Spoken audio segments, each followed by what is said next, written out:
Germany 1929 to 1933. This is the period of Hitler's rise to power, or certainly his rise to become Chancellor. On the 30th of January 1933, Hitler becomes Chancellor of Germany. There are several reasons for this. Firstly, we've got the Depression and the effects of the Depression.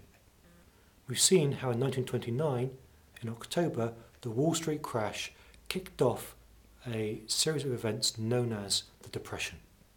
The Depression was a time in which people lost money, inflation struck, and they lost their jobs.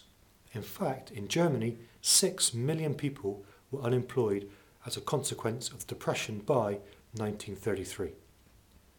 They've got no job, they've got no food, they're hungry. Hitler promises them what they want. Hitler promises them bread and jobs. It's a slogan that he uses, work and bread, in order to gain the votes of those people for him and his party. And it works. He promises them something, and in return, he gets it. Another group that supports him are wealthy backers. People like Thyssen and Krupp, the big manufacturers, support Hitler. Hitler hates the communists, so any big businesses are going to much prefer Hitler to be in charge than the communists, as the communists would ruin and destroy their businesses. Therefore, they supported Hitler and they helped to fund his election campaigns. Hitler also promised the middle classes what they wanted. He promised them a strong Germany. Germany had been destroyed by the Treaty of Versailles and by World War I, and lots of people didn't like the Weimar government. Hitler promised everybody a strong, really, really powerful Germany. And people liked it. People liked the thought of Germany recovering to be a really, really, really good country. All these promises were helped to be spread by Joseph Goebbels and the propaganda machine. Joseph Goebbels was in charge of propaganda for Hitler, and it was him that helped him with the speeches, the rallies, the marches, the demonstrations. The SA had their uniforms, they marched through looking very smart and very organised.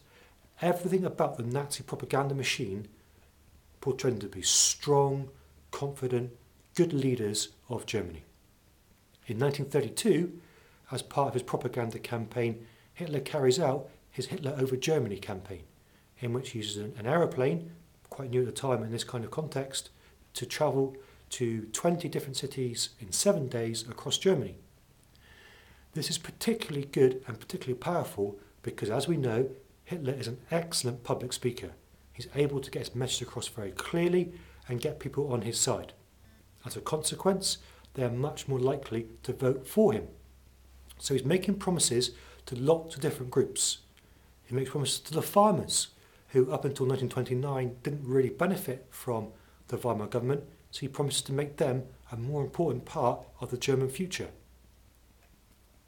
In addition to this, we've got the evidence of the increase of votes in elections.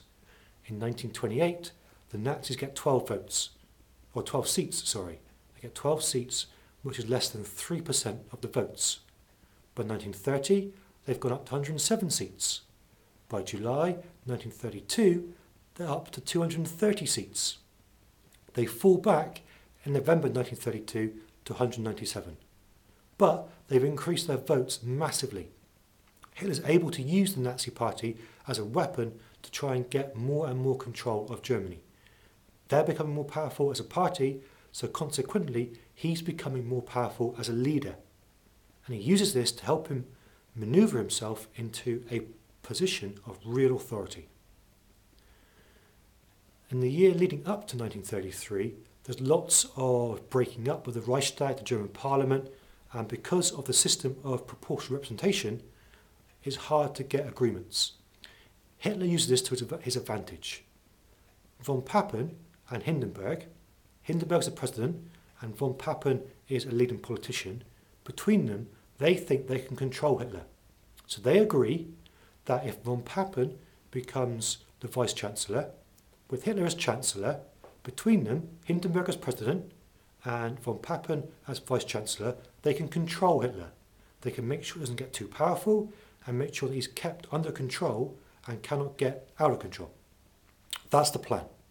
So, because of the propaganda, the increase in votes, the dominance in the Reichstag, the support from a whole range of different areas of society, and because of, crucially, the role of von Papen and Hindenburg in manoeuvring Hitler into a position of power, on the 30th of January 1933, Hitler becomes the Chancellor of Germany. He's not yet in total, complete control. By the end of 1934, he will be. But by the 30th of January 1933, Hitler has become the Chancellor of Germany.